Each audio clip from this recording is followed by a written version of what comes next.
Here I will go through the guided practice of the problem set for lesson 8.3. The first part asks us to write each exponential equation in logarithmic form. So we're going to change this. You're going to write it as the log of whatever the base is. The outer number is what goes in the inside, and the exponent is the answer, just as you have here. So if you have b to the power x is y, you're going to write log to the base b. The base has to be the same. Whatever number is here goes on the inside of the logarithmic expression, and the answer is the exponent.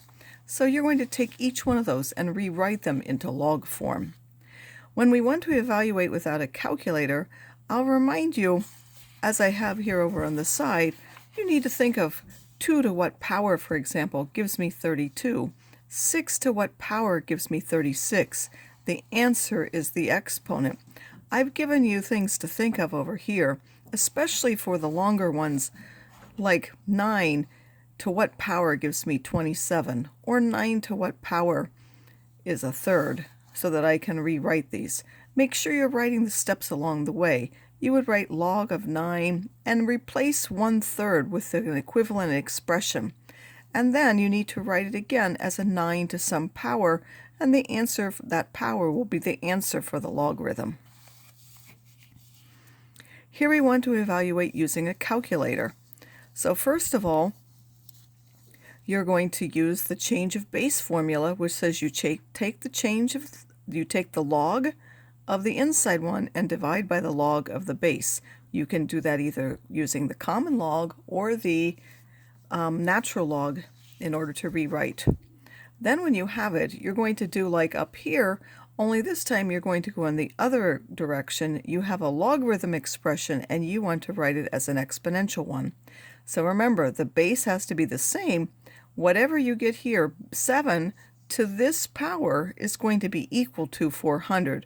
Of course, if you round, it won't be exactly equal to that, but it will be approximately equal to that.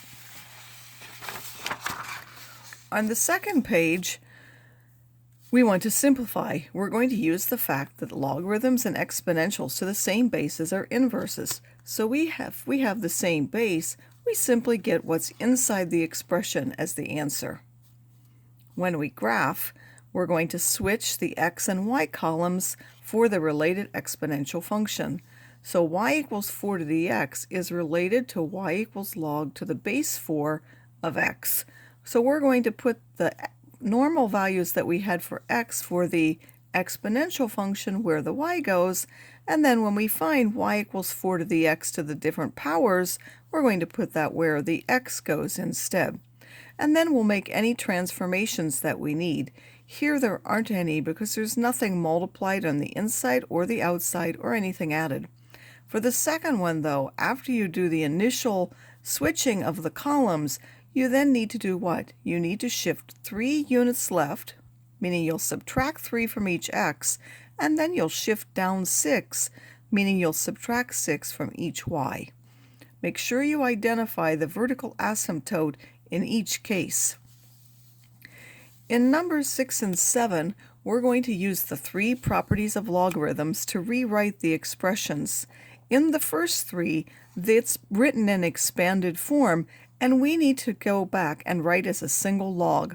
That means the log is only going to be written one time, and everything else needs to be on the inside of that.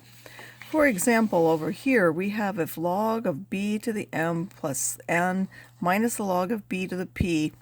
Because these are added on the outside, they would be multiplied on the inside, and because this one is subtracted, we end up dividing by it.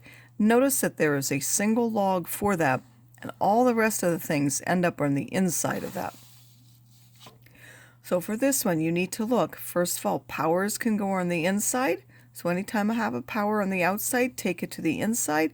And then you have to look. If they're added, they will be multiplied on the inside. If they're subtracted, they will be divided on the inside. Expanding goes the other way. Here, each thing is written with a single log. Only we want to expand it and write different logs, one for each thing which is multiplied or divided. Here we have 1, 2, 3 things that are multiplied, so we will have 3 different log terms. The same is true here. We have a 3 and an x and a y. Those are three different things. We will end up with three different terms. This one will have 1, 2, 3, 4 terms because there are 4 things which are multiplied and divided. Remember for this example that you have to take this fourth root and first write it in as an exponent in order to answer those. Then in the independent practice, I'll very quickly go through. Again, you need to switch between the exponential and logarithmic forms. Here we're given exponential. You're going to put them in log. The log needs to have the same base. Here you're going to evaluate without a calculator, so you need to figure out 7 to what power gives me 49, the power being the answer to the logarithm expression.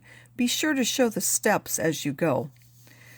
When you evaluate with using a calculator, that means you're going to use the change of base formula. Then write the related exponential form.